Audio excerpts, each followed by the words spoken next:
Hello, everyone. Hello, everyone.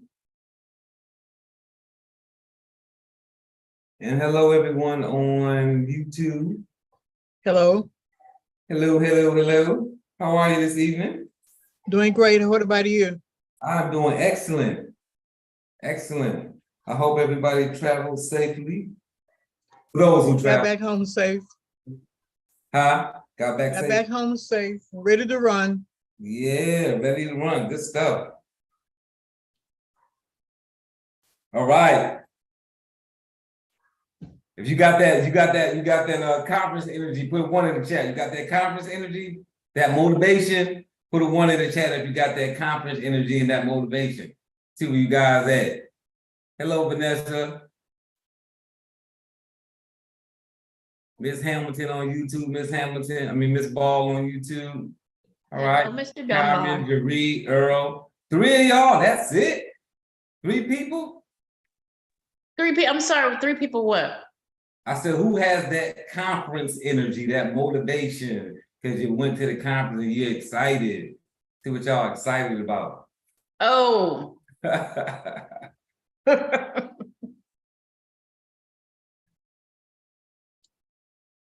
And y'all keep my partner in crime in prayer. She had a family emergency she had to take care of as soon as she hit ground.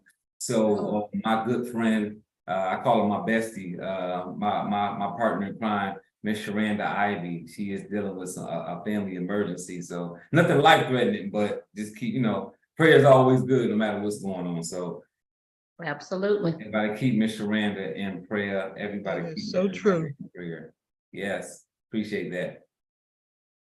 All right, guys. So I am going to do a quick introduction for myself because it's just me tonight, unless John jumps on. I don't see John on, but if I see John jump on, of course, I'll let John jump in and do an introduction. If he peeps in with us, I know sometimes he doesn't because he's 3 hours behind us. So real quickly, while people are still jumping in, I'm Robert Dunbar, been with Leadership 14 years, been training for about 8 years with the company.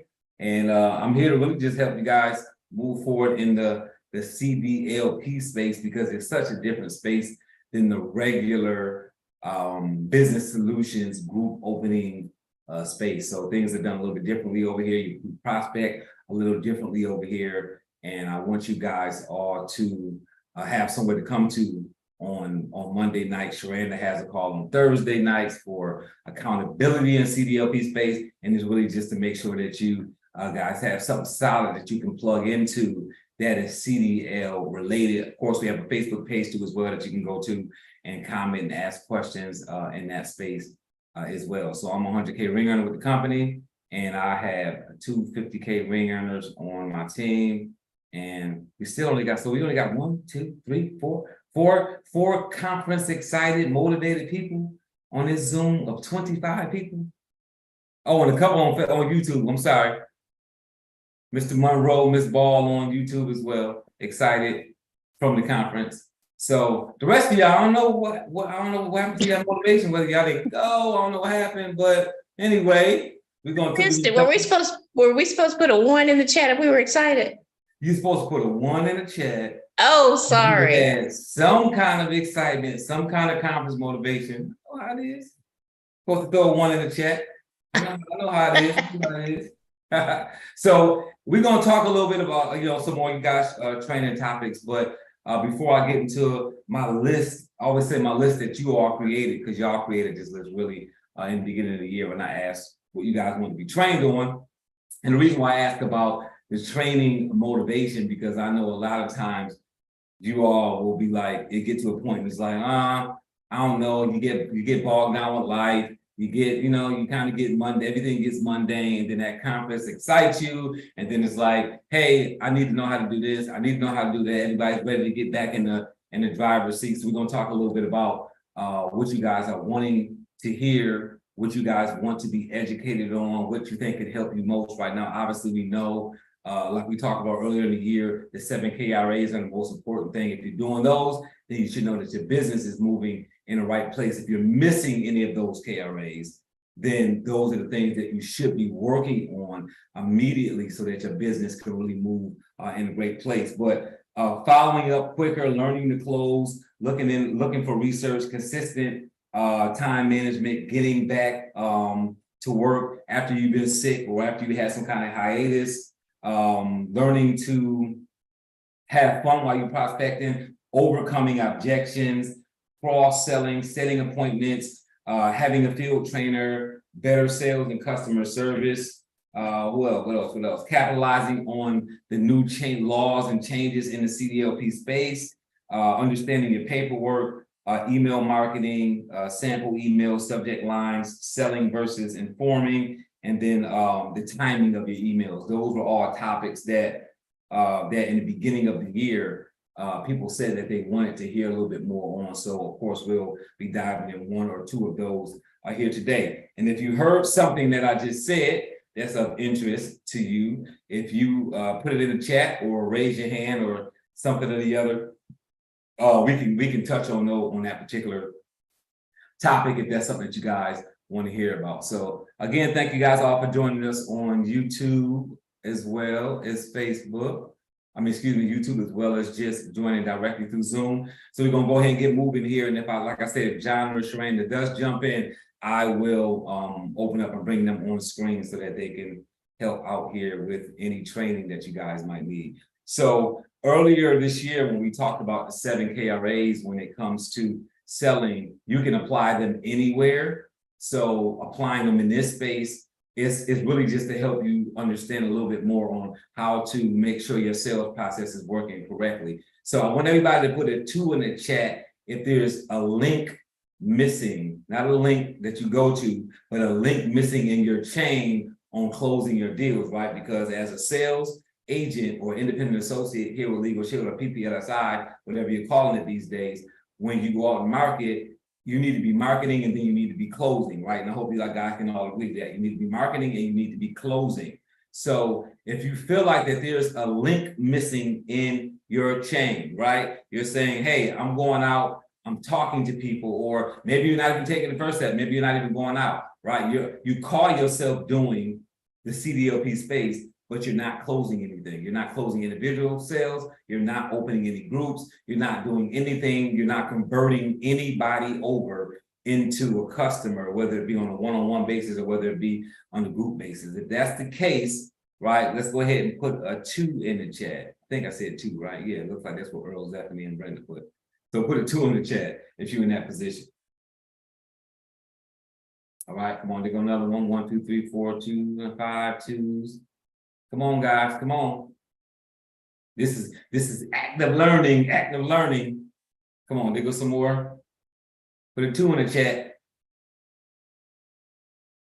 All right, so let's look at what could be missing, right, from your KRAs. Let's look at what could be missing. Where are you missing a place that you could be doing better for your sales to take place? So we know what the first one is, right? What is the first one? The first one is prospecting. Are you prospecting correctly? So let's look at that first KRA of the 7 KRAs, which is prospecting. Are you guys prospecting? Meaning in the CDLP space, right? Are you talking to truck drivers at truck stops? Are you going and pulling trucking companies either through just A to Z database type of pull, or are you going to the database that John has you going to when it's time for research to look for companies that could use your services, right? Are you looking for owner operators, or are you looking for trucking companies that have maybe 5 or 6, 7 vehicles, or are you looking for bigger trucking companies? Like, what kind of research are you doing? What kind of companies are you pulling? Where are your prospects coming from? You've got to be prospecting. If you're not prospecting here, then you're not going to have anybody to convert over into an actual customer. So it's important to make sure that you are doing some prospecting. So I'm gonna go here in the chat and I'm gonna drop the truckdriver.com here for those. I know I did see a couple of new people on here, but most of you guys already know this. So you already know where you should be prospecting at. But let me throw it in here because I know that there's always somebody who doesn't know. So when it comes to prospecting, one of the places that John talks about, I don't use truckdriver.com that much, not because it doesn't work, but because I have other methods of doing prospecting. So that's not one that I use. I've gone to it. I went through the process of using truckdriver.com, so I know that it does work. That is what John talks about on all of his training, doing the research through truckdriver.com. So if you're sitting in your home, you're saying, look, I got to make phone calls, I got to prospect companies, and you don't want to walk out the front door, then you can always use truckdriver.com to look up some companies, find out where they're at, find out what they're doing, pull the information through Safer, and make sure that you've got some prospects for you to reach out to. So we know that prospecting is the #1 thing that you have to do out your 7 KRAs to close clients. So that is a place that you can do it. You can go to truckdriver.com. Something else that I used to do when I was out actively prospecting is I would literally just do it in the streets, right? I would go to truck stops and I would prospect there. I would literally go to truck stops and park my vehicle. So some of you guys heard me tell a story years ago. Yeah, it's been some years now because my son is 24 now. So when I was prospecting heavily, like physically going out to do it, I would literally go drop my son off at school and then go to the truck stop that was near his school. And I would just back in, I would get out my vehicle, go inside, get a cup of coffee, sit back in the car. And as trucks pulled up, I would actually take pictures of the vehicles. And sometimes I would go in and talk to them if I saw the driver get out and go in the truck stop, or I would just take those back home and then I would prospect them when I got home. I would call the trucking company. Sometimes they were local, sometimes they weren't local, and it didn't matter to me whether they were local or not. So that's how I would follow up on them. So that's a method that I would use. I know some of you guys just get trucks as they're passing where you live, or maybe something else you do where you work at. Something else that I used to do is the old fashioned T formation. So if I want to go see George as an appointment, so I'm going to see George today as a prospect, I will go see George,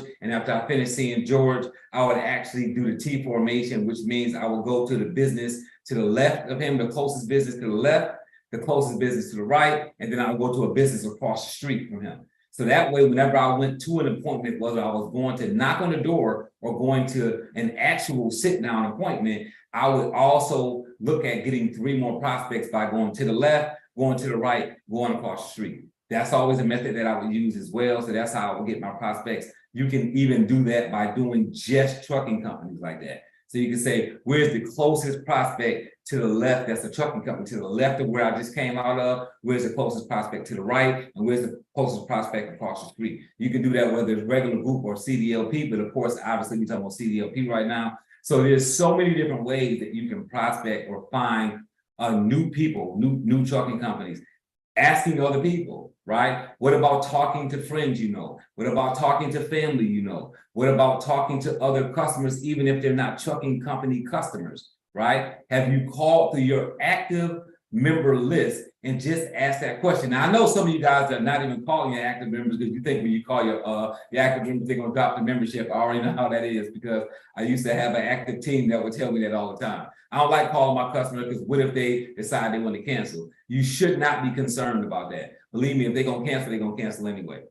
Call your active customers and say, hey, look, I'm campaigning. Here's the conversation, right? And remember, this is live and it's recorded. So you can go back and you can listen to this on the YouTube channel if I'm talking too fast because I'm up north. So I'm gonna use Earl Smith because I see his picture right here. So if I'm talking to Earl Smith, he's a customer. He has my membership already. Maybe not even a CDLP. Maybe Earl is just a customer who's had the family plan for a couple of years.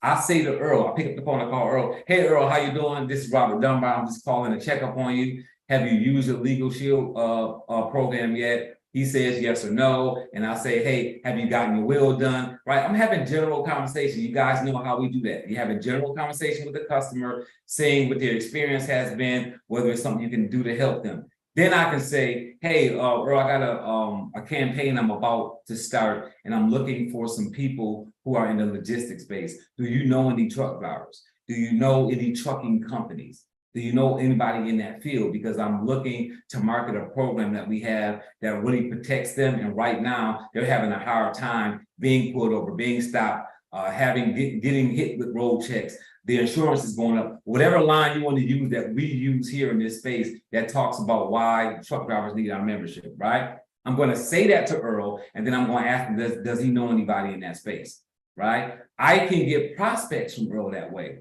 So imagine if tomorrow you did that and you called 10 people that have the membership already through you and asked them, do they know anybody who drives trucks? Anybody who has a CDLP license? Anybody who is in that logistics space at all? Guess a guess. If this makes sense, put what number am I on? 3, put a 3 in the chat. Put a 3 in the chat, it just makes sense. So I'm asking you all to do that because again, your prospects have to come from somewhere. And when it comes to the 7 KRAs, if you're not doing the 7 KRAs, you have to, if you're not doing them yourself, you have to be delegating them because they need to be happening in your business or you're not going to make money, if that makes sense. So that's just a couple of different ways that you can get some more prospects. What's another way that you can get prospects? You can call people that you have other products or services through. So let's say, pick some more people. Let's say I've got who on here do I know has an insurance license? I don't see anybody that has an insurance license, but I know they have one. But let's take somebody here that has an insurance license and I have a life policy through them or PNC policy through them or any other insurance. I can call that my insurance agent and say, hey, look, I'm giving you a call because I'm actually doing a campaign with my company. I'm looking for truck drivers. And get this, guys, where I'm going with this.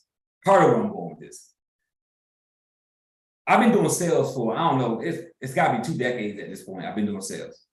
And it's very uncomfortable sometimes for a person to be put on the spot and ask, do they need something, right? Because you may have been in that position before. Hey, can you buy this from me? And it's like, oh, you may not want to buy it. You may not want to hurt their feelings. You don't really know what to say. Sometimes you buy in just because, and then you have buyer's remorse later on and you want to drop it, or you find some way to get out of that conversation, right? If you've been there before, put a 4 in the chat, right? So we know how that is. One of the powerful things in sales to do is to be able to talk to a person about buying something, but having them, quote unquote, throw somebody else under the bus. Does that make sense? Throwing somebody else under the bus makes sense. So now let's go back to, I'm gonna use let's use Stephanie Bob, right? So Stephanie is my insurance agent. I have bought my life policy through her. I'm not gonna directly ask Stephanie to buy my CDL plan. I don't know whether she needs one or not, but that's not even what I'm gonna make an attempt to do. I am going to ask her to throw somebody else under the bus. Hey, Stephanie, hey, I'm just giving you a call. I want to thank you again for writing me up on the insurance policy. I feel like so much better now that I got that protection. You taking care of me. You put me in a position where my family has something in place if I go. I was giving you a call because I know you're a salesperson, right? Whether she's B2B or B2C, it doesn't matter. Do you know anybody who could use a policy to protect them because they either drive commercially or they have a CDL license? I'm doing a campaign with my company. I'm really moving in a space where I want to be offering a plan for people who drive commercially, whether they have a CDL license or not.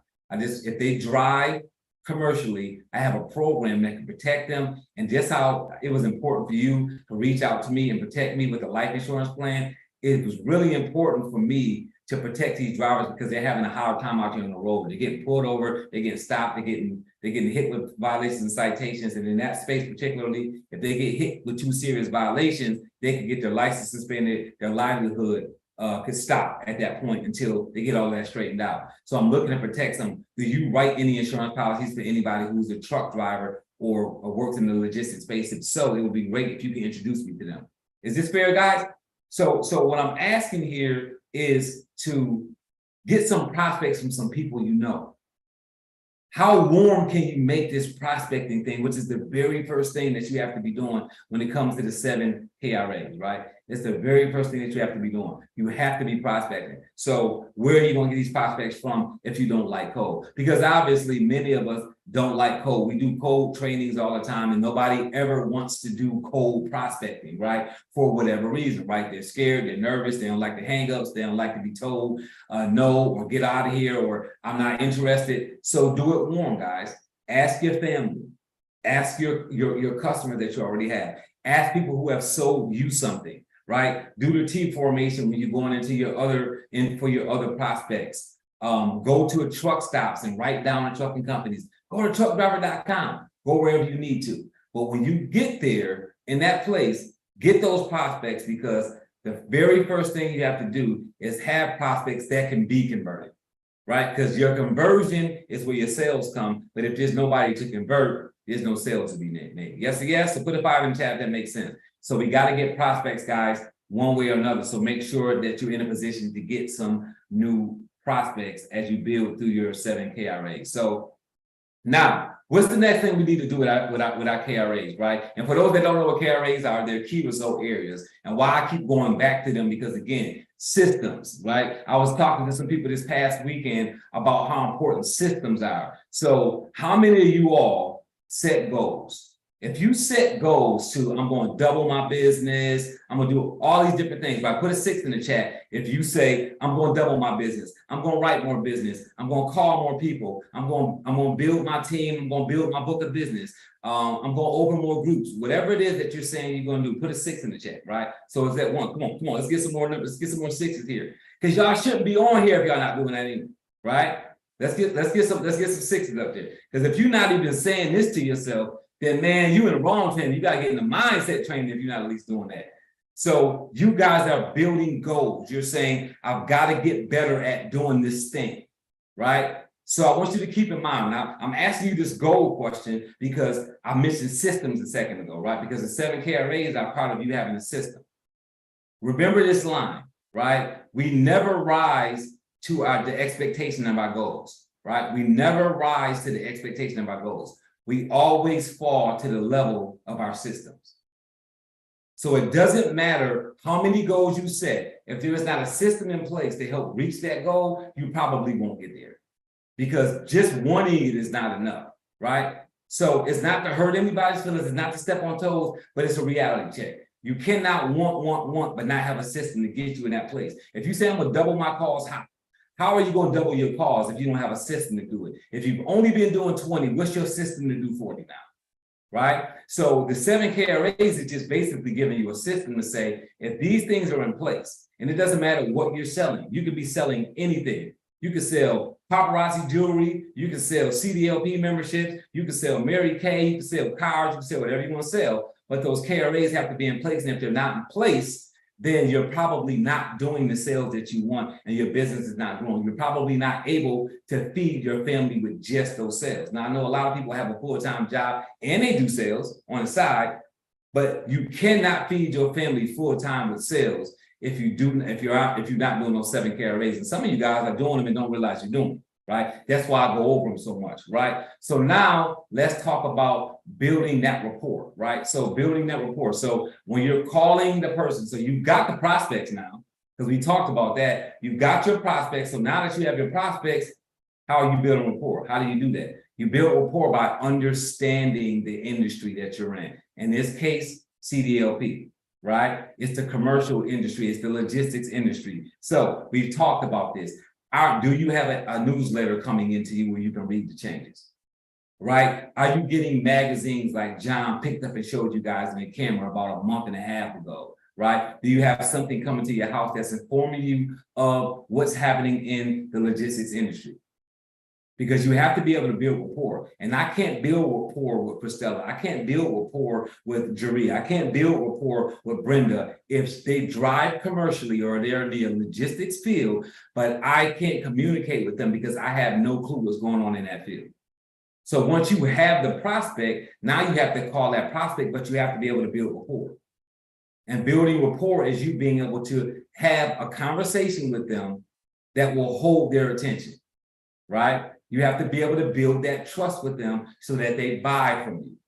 And you do that by understanding what it is they go through as a trucking company, as an individual driver, right? As a safety director for a company, what are they going through? How do I build that rapport, right? So we know that Monday is a bad day to call on trucking companies, right? And that's in my opinion, because trucking companies get violation citations over the weekend. Monday, that safety director comes in, they got a whole lot of crap to deal with because of what happened over the weekend. That's a lot of what happens with safety managers. So I don't call them on Mondays, right? So if I call a safety director on a Tuesday, so I call Patrick and it's Tuesday morning, and I pick up the phone and I call him and Patrick answers the phone. This is somebody that I'm prospecting. And I say, hey man, I was glad I was able to get you on the phone. I normally call on Tuesdays as opposed to Monday because I know how hectic Mondays can be for you. What am I doing when I say that? I'm building rapport.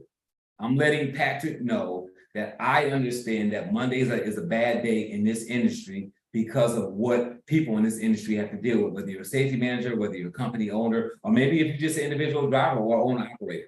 I know that Mondays may be a bad day to call them. Me saying that to Patrick lets Patrick know that I know I have some knowledge about the field that I'm calling in. This is why when I used to prospect on a day-to-day basis, I always chose different industries, and then I wear that industry out, and then I move to the next industry, right? That makes sense to you. Put a 7 in the chat. Some of you guys have heard me train on that before. So in Jacksonville, I'm in Jacksonville, Florida. In Jacksonville, Florida, I promise you, there aren't many companies that you're gonna walk in, period. And they not know who I am, right? Why? Because I pretty much have torn through every industry. There was a time where I did nothing but schools. There was a time where I did nothing but dental offices. There was a time when I did nothing but animal clinics. There was a time where I did nothing but business offices. So it was a time where I would look for nothing but insurance agents. So there's always been an area of my business that I focused on a particular industry so that I could learn their industry, understand how to talk to them. And then when I went going to knock on doors, because I used to knock on doors, I didn't do a lot of cold calling. I did a whole bunch of walk-ups. And when I would do those walk-ups, I would automatically know what to say. I would understand the industry. I knew when I went to dental offices that Wednesday was the day that they allowed people to come in and do lunch and learns for them. I learned that on the first dental office I went into. So from that point, I would go to the next dental office and I would say, hey, I need to speak to the person that sets the appointments for the lunch and learn. I got a couple of Wednesday opens. I want to get you guys on the calendar to come do a lunch and learn so I can talk to the staff here about a program that can help you get your will taken care of, make sure any legal situations come your way, you've got some kind of coverage. When I walk in and say that, guess what the person at the counter would say to me? Hold on, let me go get the person who sets that appointment. Because if I walk in knowing that I can do a luncheon on a Wednesday for a dentist office, they assume that I already know what I'm doing. Is that making sense to everybody? Put an 8 in the chat if that makes sense. You've got to understand the arena that you're in so that you can actually build that rapport. So that's what I was doing when I went in, I was building rapport. Once I went in the first couple of places and understood how it all went, I knew that when I went to a office to do a lunch and learn, that one person had to stay back and answer the phones while everybody else was going to be in my presentation. I knew that already, so I would make that part of my conversation, right? So when I'm talking to that person at the front desk, I'm making Jaree know that. I'm like, Jaree, look, if there's anybody who has a special diet, let me know. Even a person that's not going to be in there. I know when I normally do my lunch and learns, somebody has to stay up front to make sure if somebody walks in the clinic or the phone rings, they can answer. I want to make sure that that person doesn't have a special diet either, because even though they're not going to be in the presentation, I will have a folder for them, and I'm still going to give them the information to give them some food. Does that make sense? Because I knew that that was the scenario. So you can do the same thing when it comes to CDL. Whatever you know is happening in the industry, whatever you know is fit for when you're walking in to say, you should be saying that every time for every company that you walk in, because that's the space you work in it. And when it comes to you just dialing out because you've already started prospecting, but you're saying, okay, I'm not getting anybody when I'm going in, so let me start making some phone calls to these places. Again, what's happening in the industry right now, right? Are they having trouble hiring good people? Are insurance premiums going up right now? Are they being stopped at an alarming rate? Find out what's happening so that that's part of your conversation. So I hope that makes sense to everybody. So we've got to build rapport after we prospect. We got the prospect, right? Then we build our rapport there. Make sense to everybody? So what are we doing after that? So we go out, we talk to somebody, then we call them, we build some rapport, and build some trust, build some rapport so that we can do a presentation, because we have to do a presentation at some point, right? So we have to do a proper presentation at some point. So when we go do that proper presentation, we have to do, and I like to call it a persuasive presentation, right? One that persuades them to pick up the service, right? So now you've got them in an appointment where you can do the presentation, whether it be, hey, you can tell me over the phone real quick, or you walk in, or you set an appointment to go into an office and you talk to them, whether it's a decision maker appointment to talk about group, whether it's a one-on-one truck driver, it doesn't matter whether it's an owner operator, and you're gonna look at selling them to small business and a CDL, doesn't matter your scenario. You've got to know how to do that proper presentation. You have to know how to do it swiftly and hit on points, right? And how do we do that? We do that by making sure that we understand that prospect, right? We've got to understand the needs of that prospect. And how do we do that? We know in the CDLP, and this is really easy here because we're not going business to business at this point. We're talking about logistics company. So we have to understand the need. So why do they need this product? Why?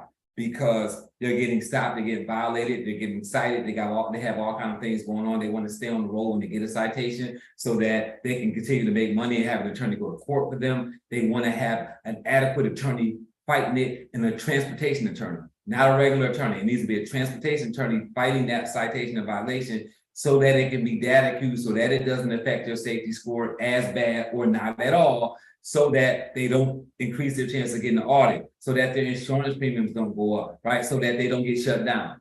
So we know that there's a need. We've identified the need of this customer. Why is this membership so important to them that they need to get it, right? If you're talking to a trucking company owner, so I'm talking to Zephanie and she owns a trucking company and she's thinking, why do I need this for my company? This doesn't make sense. Like, why are you telling me that my guys need to have this membership? Because every time one of your guys pulls out of here in a vehicle, they stand a chance to jeopardize your DOT number because they're running under your authority. Also, what they do can affect your premiums, right? They're going up anyway, but they can go up at a faster rate if if they're getting pulled over and getting stopped and getting hit with citation violations, right? Increases your chance of getting an audit, right, as well. If anybody gets into a tragic accident, you want them to have legal protection if something like that happens. These people are operating on their authority, not only when they're in their vehicle, but also when they're in their personal vehicle. So again, Zephanie, right, when Bob goes on vacation with his family and Bob likes to have a couple of drinks on the weekend, he gets in his four-wheeler while he's on vacation and he's riding, he's having a good time, he gets pulled over, he gets stopped, DUI on the four-wheeler. That DUI, that Bob, right? And I know Bob is not getting drunk on the four-wheeler, so don't get that twisted. I'm just messing with Bob because that's the guy I deal with. When that happens, guess what happens? That affects Zephanie's trucking company. Is that fair? That's going to affect Zephanie's insurance rates, her premium, when that insurance carrier goes and checks the MBR of those drivers. Is that fair? Right? Put a 9 in the chat, that makes sense. So every time this person gets behind the wheel of a motorcycle, of a four-wheeler, of a car, of a box truck, it doesn't matter what it is, they are jeopardizing your authority in the business that you built. This is why your drivers need this membership. So they've got to understand that need, right? And you're having a similar conversation with an individual driver or owner operator. Individual driver, you're talking about them and their livelihood as far as why they need to be doing what they need to be doing to make sure that they protect their CDL license if they have one, right? Or their ability to drive commercially if they're maybe driving some box trucks and they don't have a CDL license in general, right? So this is the need.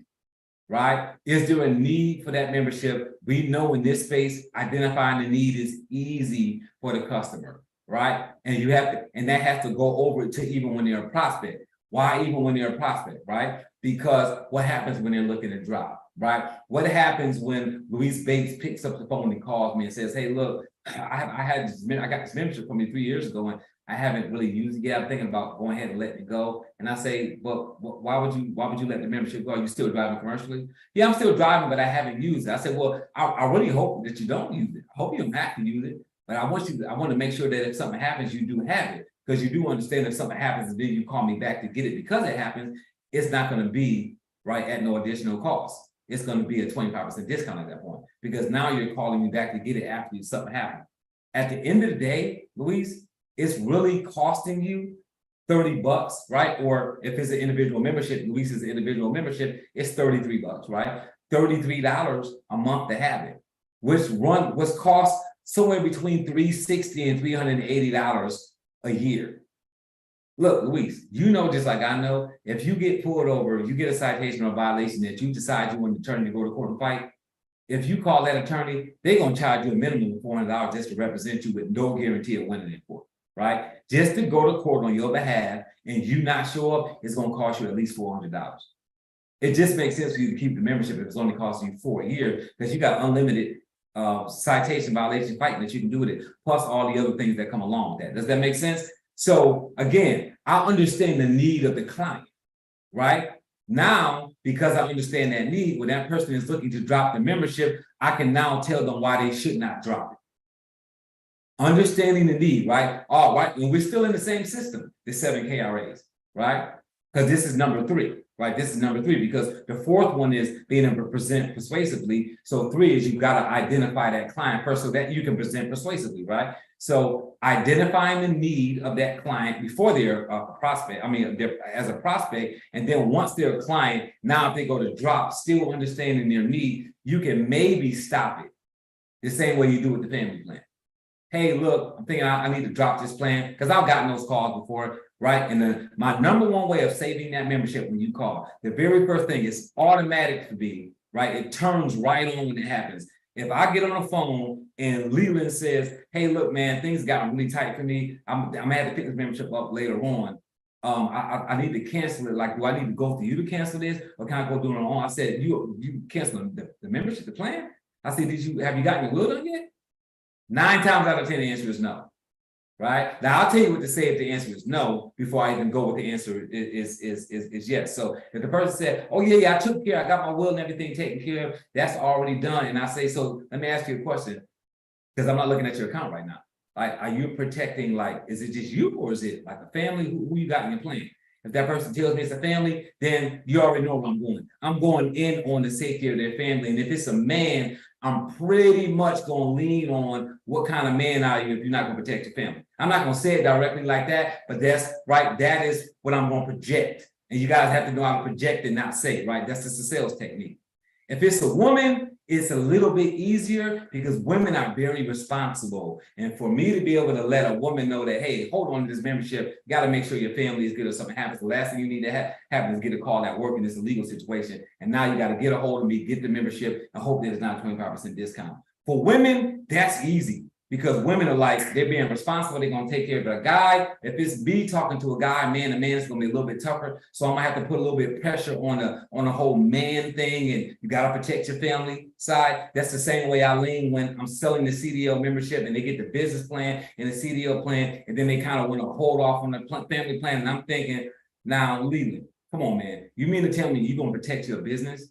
You're going to protect your drivers with the CDL plan, and you ain't gonna do what your wife and kids at home ain't putting nothing on them, right? I can do that man to man with another guy, right? So there's certain techniques I can use man to man that a woman may not be able to use on a man, right? And vice versa. So I'll lean that way. So that's what I'm saying in the essence that person says, I already got my will done.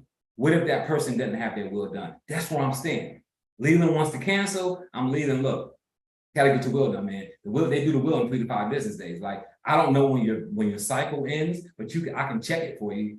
If your cycle is not going to end for 20 more days anyway, you might as well hold on to the membership, go ahead and get your will done. And if you need to cancel after that, cancel then, because at this point you already paid for it. You might as well keep it for the 30 days. Why am I doing that?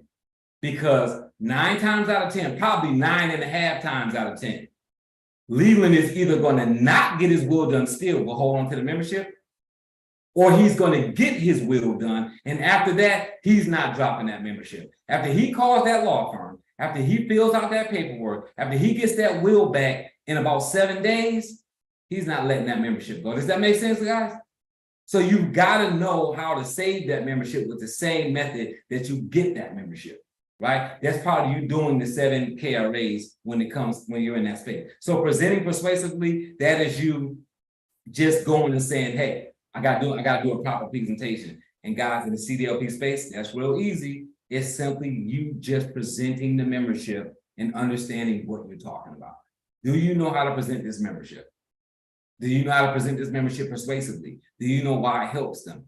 Do you see the value in them having a membership? I've been talking about it this whole training. I've been talking about why they should have it, how important it is to have it. So you've got to be able to present that information persuasively to a CEO, right? Because they're wearing all the hats, to a safety director, to an owner operator, or to an individual, right? You've got to be able to persuasively get them to see why the membership is beneficial to them, right? Is this making sense to everybody? Put it where we at. What number we on? We on 9? Put a 10 in the chat if this is making sense. Prospect them, right? You got to create some kind of trust with the person, rapport, right? You've got to know what that customer needs. You've got to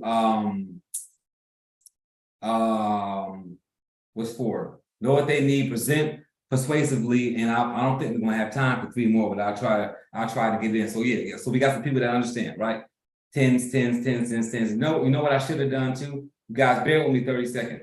Because I know some of you guys are visual too, so maybe I should have done this. Let's see here.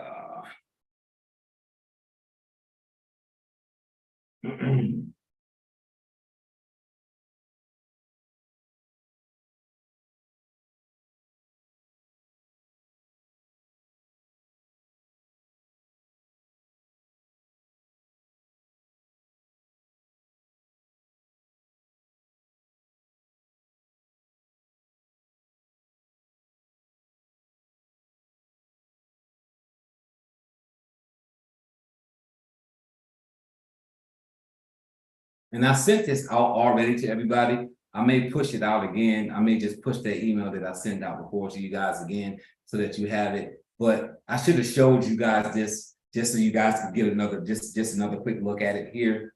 Don't worry about the management side, guys. We're just talking about sales right now so that you guys understand. Because we did go over this in length maybe a month and a half ago. So those are those 7 KRAs right there. Those are the 7. I'm gonna stop my share screen here in a second so that y'all not seeing that for the next 10 minutes. But those are the 7 KRAs. And remember, it doesn't matter what you're selling. These aren't CDLP KRAs. These aren't Legal Shield KRAs.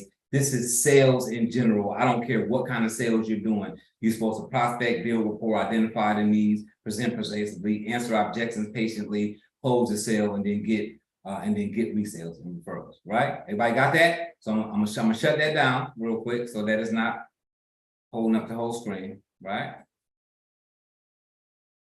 All right, so again, we got 5, which is, dealing with objections. And you guys have said, I used to do an entire objection training when I went city to city. And dealing with objections, right, as they come, if they come up, you got to deal with them, right? So it's important to understand when an objection comes up, answer it. If you don't know how to answer it, let them know that you'll get that for them to answer it. But this is the key to objections, to avoid objection, right?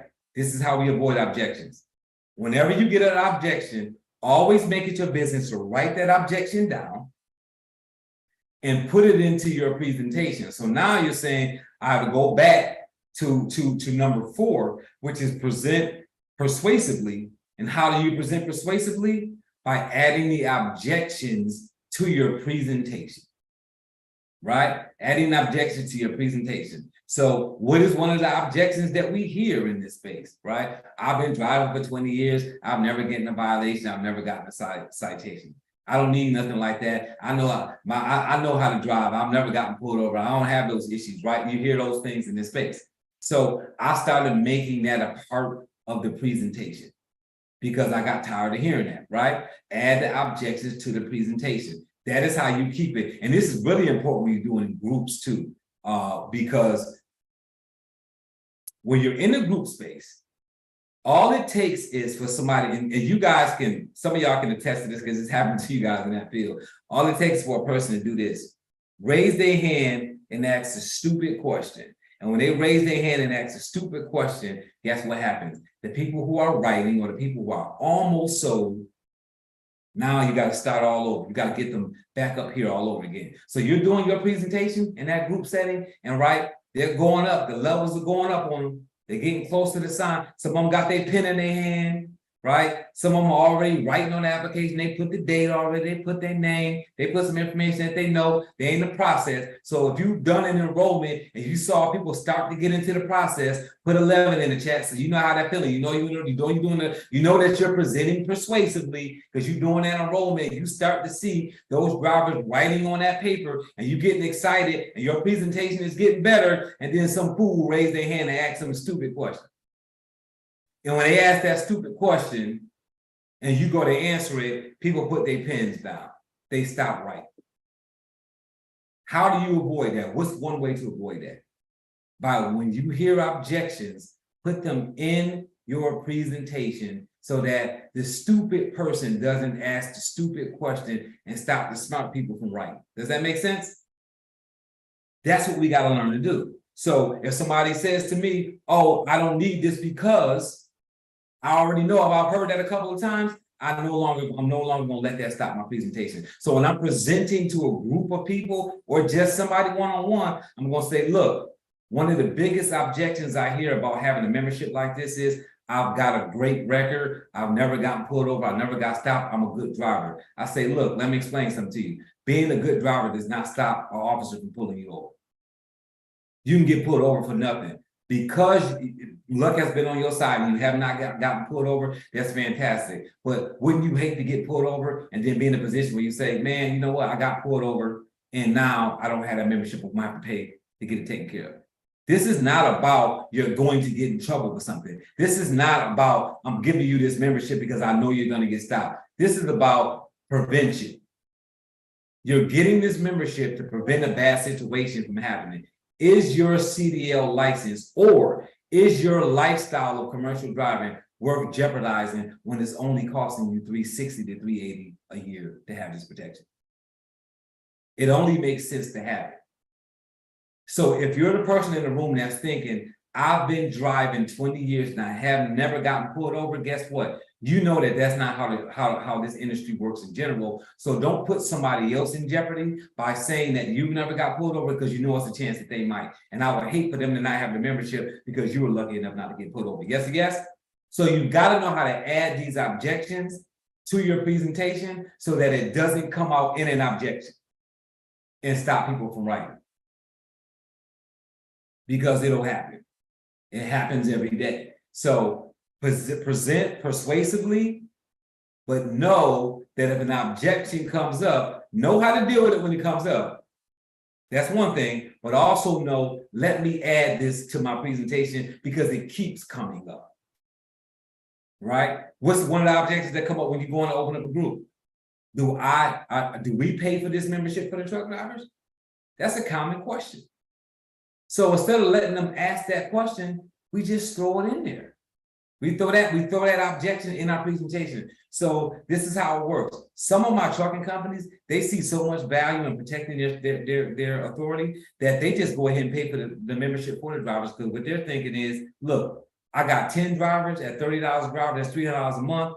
If I get a couple of citation violations because they don't have the membership and it's not fought properly, then my premiums are going to go up so high that I'm going to end up eating that much money anyway. So there's a lot of trucking companies that they'll pay for the drivers. In my opinion, the drivers should pay for the membership themselves because it's their CDL license or it's their livelihood. They're driving. I think they should be responsible for their own plan. But if you would like to cover their plan, I got quite a few customers that do that. So if you're thinking that, right now, that's in my presentation. The same way when I'm doing a regular group, what do I say? Right, we mentioned this a week. I think last week we talked about the authorization forms, right? We're bringing up the idea, right? Because I lost two groups years ago, probably over a decade ago. I lost two groups because I did not say to the HR rep in my initial presentation that the members could not use it against the company. And I found out later on down the line that I lost those two groups. And these are two that I know of. I don't know how many groups I lost in total before I had the information or the mindset to say that first. I don't know, because I was just presenting. I was just going out and talking to companies. I was just running like rampage, right? So it didn't matter. But I did find out later on down the line, two groups that I didn't open. I didn't open because I did not let them know that. And the HR rep didn't ask me that The thing was they got so excited. So I did my presentation, and guess what Betty Roberts did? Betty Roberts got excited about the presentation, and Betty Roberts went to the senior HR director and said, oh my God, I just sat down with this guy, Robert Dunbar from Oceanside Benefits, and he talked to me about a program, a legal program, and it does this and it does that, and they get their wills done. We can really make sure they help their family. And she just ran out of breath talking about how great my presentation was. And then the senior HR director basically told that young lady, hey, Betty, we're not going to arm our employees with a lawyer to go against us. Oh my gosh. I didn't even think about that, right? That's why you're the senior HR rep, because I don't think like that. And guess what? They just stopped taking my phone call. Because I didn't let them know that that wasn't the case.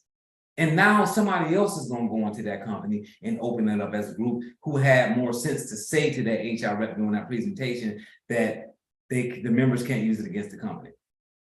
That can be an objection, but sometimes it don't come up as an objection. So it ends up hurting you later on. That's why I put that in my presentation. When I do a presentation, I let them know that. So if that makes sense, put a 12 in the chat. Put a 12 in the chat. So last but not least, I'm just going to run through these because it's 9:31. You also have to make sure that you close the sale, right? Which is what we are here to talk about, closing the sale. So you got to close the sale, and then you got to ask for referrals. So you got to know to ask for the sale. Ask for what you want. You guys heard me mention this even on social media training, right? Social media, stop posting and not asking people to comment. Why are you expecting people to comment on your post? You put this in a lightning post and you think people are just gonna go and just put all of these comments in your post, but you never once say, hey, comment, let me know how you feel. Comment, let me know your experience. Comment and say, so how has this affected you? We don't comment. We never ask people. Sometimes you just simply have to ask somebody. Some of y'all just don't ask for the sale. You do a presentation and you say, what do you think? I don't really care what Marion thinks. I want to know whether or not Marion wants the membership for the company, whether Marion wants the membership for herself to protect her trucking company or her and her vehicle as owner operator, right? That's what I want to know. I don't want to know what you think. I want to know whether or not you're interested in buying the plan, right? Enrolling in the membership. So you have to ask for the sale. You have to find the most comfortable way for you to do that. What is the most comfortable way for you to ask for that sale? So hopefully my presentation wasn't that long. I'm assuming that you guys are ready to enroll. Would you like to enroll on paper, or would you like me to do it on my tablet? Right? You've got to have an ice-breaking ask for the sale pitch after you do your presentation. Because if not, you stop talking and you're looking at them and they're looking at you. How many of you guys been in that position? You do a presentation, you think you just knock this thing out the park, and after you finish, they kind of just looking at you. And you kind of just looking at them, but nothing ever happens, right? Put a 13 in the chat if this happened to you before. So you don't want that to be your situation. What you want to happen is for you to be able to close them after, and you got to already have in your head, what is your closing statement? How do you make that close happen? How do you go from your presentation to your close? Right? If I say, so let me pick a name, like Adrian Bond, right? I'm talking to Adrian Bond, and I said, so Adrian, that's pretty much what the membership does. This is why most of my customers have it. I'm assuming after this presentation, you are excited enough to want to enroll in the membership. Would you like me to enroll you on paper, or would you like me to enroll you on a computer? It's probably faster if I just put it in the system and I can just start by asking you a few questions and putting it in. Are you ready to get started now? Right? I'm finishing that up. If you're talking about a group and the authorization and all this other kind of stuff, that's your situation. Then when I do that pitch, right, and I'm talking to a safety manager, if that safety manager is Shelter, and I'm going to say, hey, so, Ms. Shelter, look, this is what the membership does. This is why your drivers need to have it. What needs to happen now is I need to set up an opportunity for me to talk to them all at once, either via Zoom or in person at one of your safety meetings, unless you're just going to give me like a census report of the drivers and you want me to call them individually. What's going to be the best way for me to get these drivers enrolled in the membership, right? I'm going right into that because y'all know how I feel about that authorization form. I don't need to have that conversation yet, because once they tell me that I can talk to their people, getting that authorization form signed, at that point, it's going to be real easy. It's gonna be real easy because I'm getting the membership and I'm doing the presentation. So I don't need to bring that up as a conversation by itself. That's not an isolated conversation, not for me. Right? That authorization form is gonna get signed in the process. That's how it works in my world. So I'm not gonna say, okay, now let's talk about this authorization form. We don't need to have that, we don't need to have the isolated conversation. That's not necessary. When is it going to be the best time for me to enroll you guys? Boom, boom, boom, boom, boom. Shelter tells me when it's the best time to enroll you guys. Okay, great. So the way it works is because I'm going to be enrolling these guys all in a group, right? I'm going to be able to give them a discounted rate. And I also want to make sure that if anything happens in this company, and one of these drivers decide that they want to use that legal plan against you or against the company, that's not possible. So I have a form I'm going to have you sign that's going to give you this rate, and it's going to protect you from being attacked by them with this legal plan. That's the conversation. There is no conversation about an authorization form. There is no pulling this out and right, all the music stops and the lights come on. We don't need to do all that. That's what's hurting the sale. Because you're doing all this conversation and then you're saying, oh, wait, but we need to get this filled out first. Does that make sense to everybody? So let's just make that part of your enrollment as opposed to you stopping the show and doing it in that particular way. And of course, lastly, guys, just ask your people for referrals when you close them. Whether it's an individual sale, right? You're asking for a referral, whether it's a group sale and you're asking that safety manager, do they know any other trucking companies who could use this program? It doesn't matter what kind of sale you're making, always ask for a referral. Excuse me, always ask for a referral. So that should be part of your program. Ask for a referral, either at that point or when you go back to talk to them, right? When you go back to do your enrollment, or when you call that safety manager to put in some applications, say, hey, let me ask you a question. I know doctors normally hang with doctors, and lawyers normally hang with lawyers. Do you deal with any other safety managers that's got a fleet of trucks that they're working with that could possibly use this membership? It'd be really great if you could turn me on to them, because I want to be able to protect as many drivers as I can. Ask for referrals, guys. Ask for referrals. So that is me using those 7 KRAs once again to show you what you should be doing, right? And I'm hoping that this lands on you a little bit differently this time, because you just came from the conference and you may have a different excitement. You may be like, okay, I'm about to go do this thing right now. So hopefully this was some ammunition for you to be about to go do this thing right now. So hopefully that's helpful to you. If you guys got any questions about anything, you can open up, ask me questions before you go. Sorry, I was talking so fast and I had to do it the way I did it, but it's just me tonight. So I have my partner to bounce off of. So I just had to give it to you this way. So if anybody got any questions, anything, go ahead and open up, ask whatever question you may have, or throw it in the chat, I'll answer it. If not, and you guys need to jump off, of course, it's 9:38, and you guys can jump off if y'all need to. Don't forget that there's a CDLP coming up. I don't know the date off the top of my head because I'm not looking at it, but I do believe at the conference that it was announced that CDL training is going to be free, and I know Sharanda is going to be doing it with Alan Roman, April 29th. Thank you, Luis. So April 29th for that CDLP training, and it is going to be at no cost again. Sharanda Ivy and Alan Roman will be doing that. So make sure you get plugged into that, because it's not going to cost you anything with your time to get plugged into it. Of course, she's got a Thursday accountability, and then we'll be back here next Monday. So if anybody has anything, open up. If not, we will see you guys next week, Monday. I'll see y'all next week, Monday, and then Sharanda will see y'all Thursday. And you too, appreciate you guys for chiming in on everything. Love you guys over there as well. Thanks for the comments and the feedback. Fantastic. Good stuff, good stuff.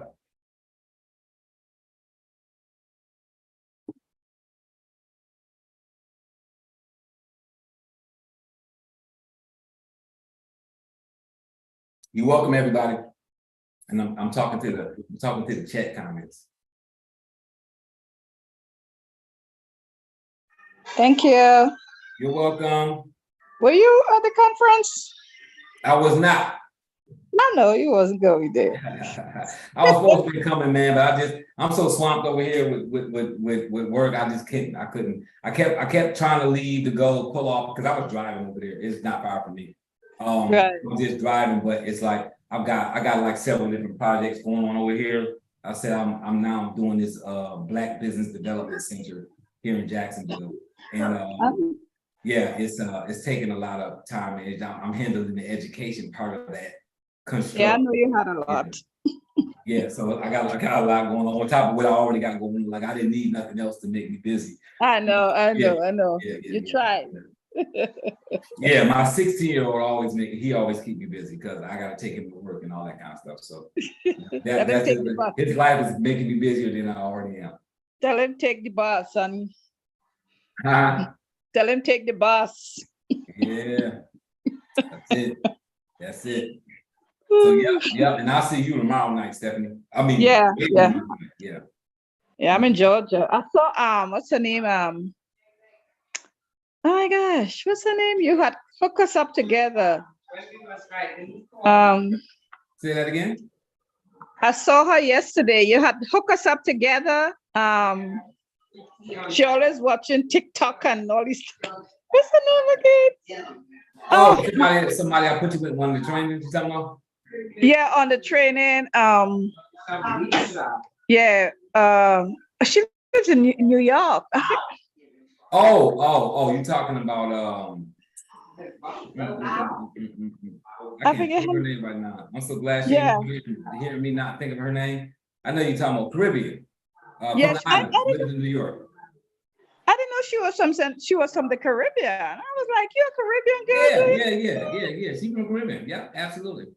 Yeah, Yeah, I I didn't cannot think of her know name right now. That is so bad that I can't think of her name. that. I was You gonna like, make, oh, you gonna make me look it up now. yeah. I said, girl, I was supposed to call you. She said, yeah, me too. But you know, we chat. Tell her I'll call her. We chat. I tell her I'll call her. Yeah, Mhm. I'm looking for a name now because now I feel Flora, bad. Flora, right? Flora, yeah, Flora Flora. Vidal, yes. Yeah, Flora. I haven't talked to her in a minute either. I need to talk to her. Yeah, absolutely.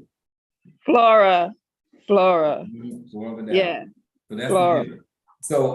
So yeah, I'll talk to you now, and I'll be talking to your daughter tomorrow too. I'll be talking to your daughter tomorrow, and of course, we'll be holding the habits training tomorrow night. So Yeah.